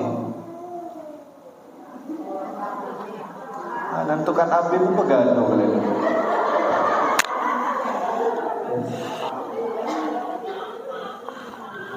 Sudah? Loh, ini suara lebih kecil. Cek. Udah, ini gede Pak. Oke? Sudah? Sudah tahu siapa A, siapa B? Yuk. Sekarang saya minta dalam waktu 15 detik si A ngomong ke B. Apa yang paling Bapak Ibu syukurin hari ini? Hanya 15 detik.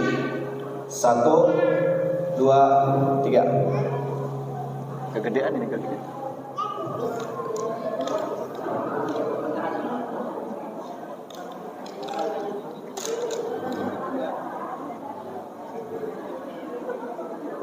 Tiga, 2, 1. Gantian BKA. Apa yang paling disyukuri?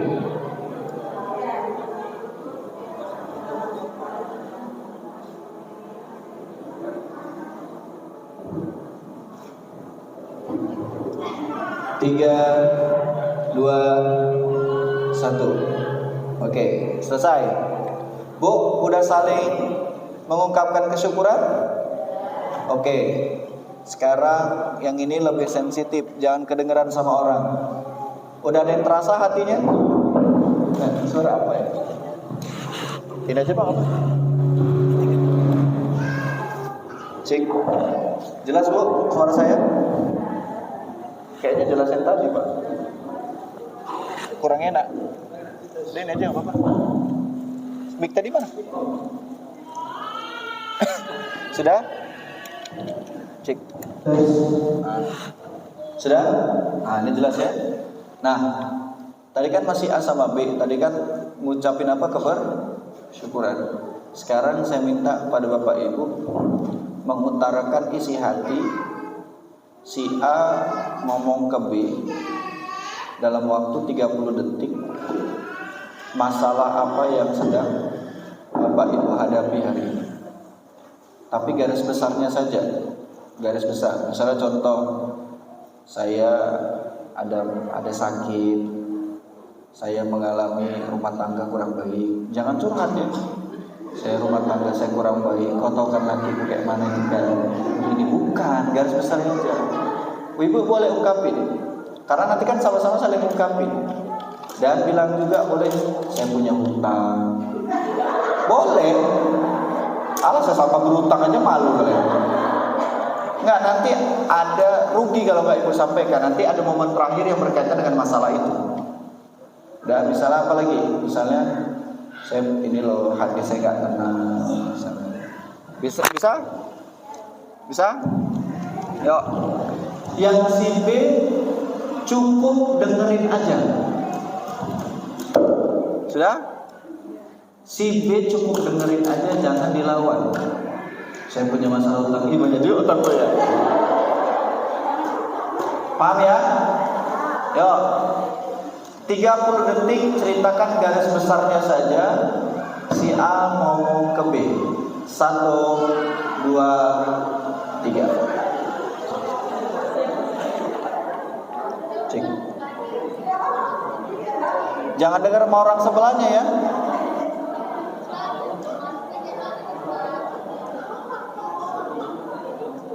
Lima 15 detik lagi. Nah, gede suaranya. 5, 4, 3, 2, 1. Langsung deketin Bu kalau bisa, jadi gak dengar ke orang sebelahnya. Gantian si B ke A curhatkan masalah apa yang sedang Bapak Ibu alami. 1, 2, 3.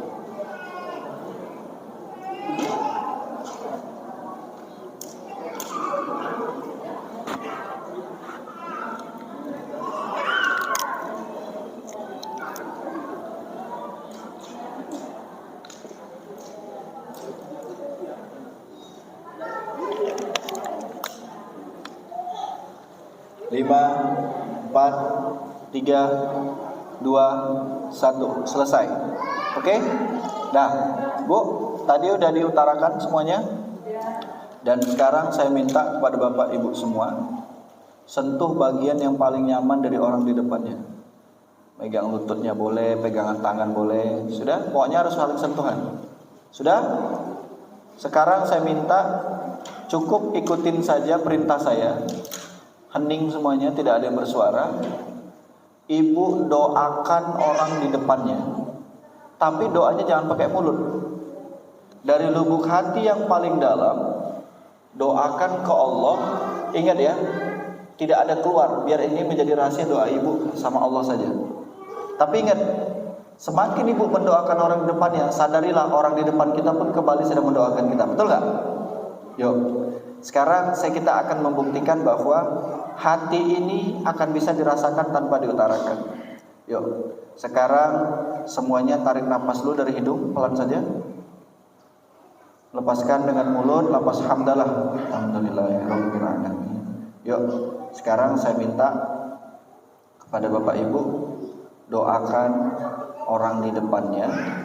Yang pertama, doakan fisik orang di depannya. Silakan. Saya bantu aminkan dari sini. Amin ya Allah. Amin ya Allah. Ya Allah, sehatkanlah fisik orang di depan saya ya Allah, agar dia mudah beribadah kepadamu ya Allah.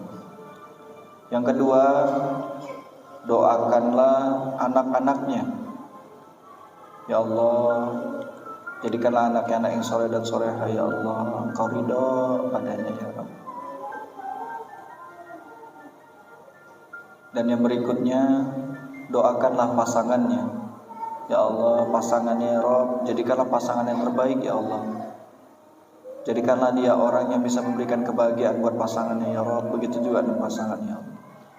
Yang berikutnya, doakan rumah tangganya.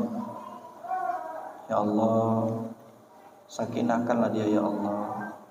Bahagiakan rumah tangga mereka ya Allah, agar menjadi rumah tangga sakinah mawaddah warahmah.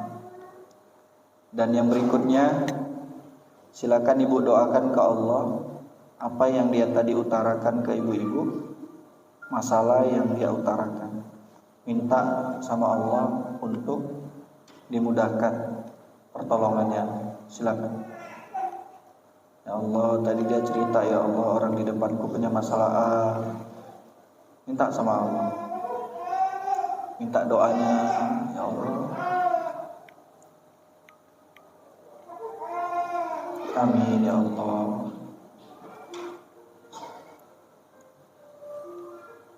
Dan yang terakhir Bu, mintalah ke Allah, ya Allah,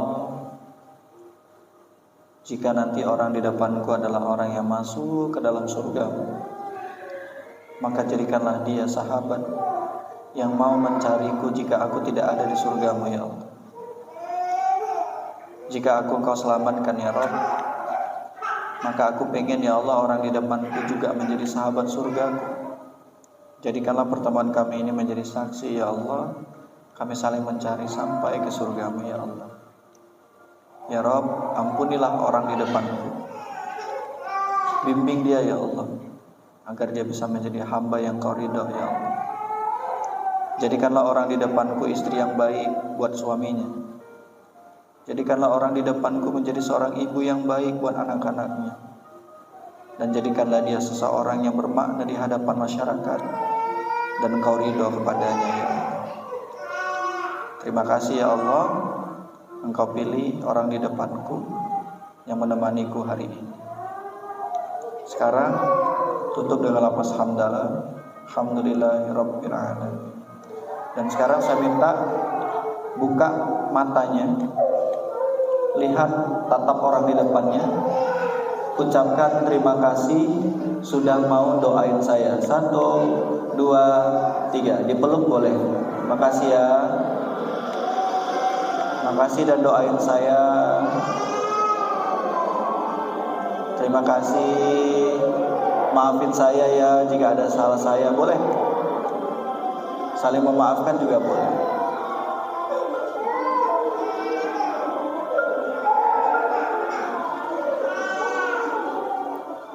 Dan saya minta kepada Bapak Ibu, bukan hanya orang di depannya, boleh cari orang lain yang di ruangan ini, yang di masjid ini, yang Bapak Ibu juga pengen mengutarakan yang sama. Yuk silakan, 1, 2, 3, cari. Bertiga, berempat, berlima boleh, boleh. Yuk cari orangnya, mohon maaf, makasih banyak ya Bu. Boleh yuk, silakan berdiri semua. 1, 2, 3, yuk berdiri semua. Bertiga, berempat, berlima, boleh. Cari, mana tahu ada silap kata, silap ucapan, tindakan yang kurang pantas. Mohon maaf.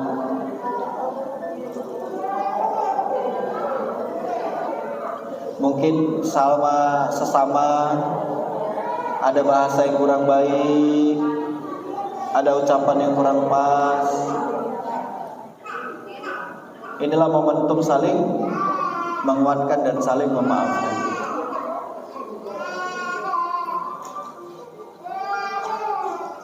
Baik, jika sudah, boleh kembali Bapak Ibu.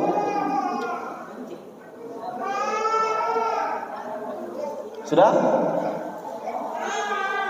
Baik, saya mau nanya, apa rasanya? Plong? Lega? Baik, itu tadi secara tidak langsung bahasa hati bisa melembutkan hati. Dan sering-seringlah lakukan ini sama pasangan. Sering memberikan kata-kata yang baik buat pasangan, sering memeluknya, maka itu akan membangun rumah tangga yang baik. Dan baik, Bu, apa kado paling indah dari orang tua ke anak? Saya mau nanya, Ibu ngasih kado apa ke anak? Hah? Doa boleh. Terus? Hah? Apa? Kasih sayang boleh. Tapi ada kado yang paling indah dari orang tua ke anak, yang gak harus diberikan saat ulang tahun aja, enggak. Mau tahu itu apa? Tidak ada kado yang lebih indah diterima oleh seorang anak adalah ketika kado itu diterimanya dalam bentuk sang anak melihat ayah ibunya bahagia. Itu kado terindah. Dilihat anak ayahnya santun sama ibunya, ibunya santun sama ayahnya, itu kado terindah. Makanya saya sarankan Bu, tidak ada rumah tangga yang tidak konflik. Tapi saya mohon, jangan pernah lakukan itu di depan anak, karena itu akan membangun karakter, mentalnya rusak. Setuju Bu? Tidak mungkin kita rumah tangga bahagia terus, betul nggak? Pasti ada Ya ada inilah dinamika ya. Kadang bahagia, kadang sering kecewa, marah. Tapi yakinlah, jangan sampai marah kita memicu pertengkaran yang bisa menyulut anak jadi ikut-ikutan. Paham Bu? Dan jangan biasakan membanting barang. Ini udah begaduh, kipas angin diangkat, campai ke lakinya, nggak boleh ya. Kasih aja bunga Bu. Bu, sanggup ngasih bunga ke suami kalau lagi marah? Ngasih bunga yang ada potnya. Apa itu kan ya? Jadi gitu ya ibu-ibu. Jadi insya Allah mudah-mudahan Allah ridho dengan pertemuan kita hari ini. Nggak jadi kita sampai asar. Alhamdulillah sudah selesai. Cukup ya insya Allah ya. Mudah-mudahan Allah ridho kepada kita semua dan memberikan keberkahan insya Allah. Baik, inilah intinya menjadi keluarga apa ibu. Ini lihat gambarnya. Gambar apa ini? Hah? Keluarga yang apa? Keluarga bahagia. Sehidup semati. Siapa yang mau hidup, siapa yang mau mati? Bukan sehidup semati, sehidup sesurga. Hidupnya sama di surga pun sama. Ini enggak. Jangan sampai hidupnya sama di dunia, di akhirat berpisah. Itulah sehidup surga. Baik, cukup kajian kita hari ini. Mudah-mudahan Allah ridho kepada kita semua. Saya mohon maaf lahir batin. Mudah-mudahan saya doakan ibu-ibu yang datang kemari sakit sehat insyaallah. Yang datang bawa masalah selesai masalahnya. Yang punya keinginan dikabulin. Rumah tangganya bahagia. Suaminya nambah rezekinya. Apa bulus ini? Dan yang paling penting adalah Allah ridho, yang punya utang lunas. Dan yang paling penting saya doakan mudah-mudahan pulang dari sini nanti Allah berikan kita jalan kehidupan yang jauh lebih baik lagi insyaallah. Amin ya rabbal alamin. Saya Sani Abu Salsa. Assalamualaikum warahmatullahi wabarakatuh.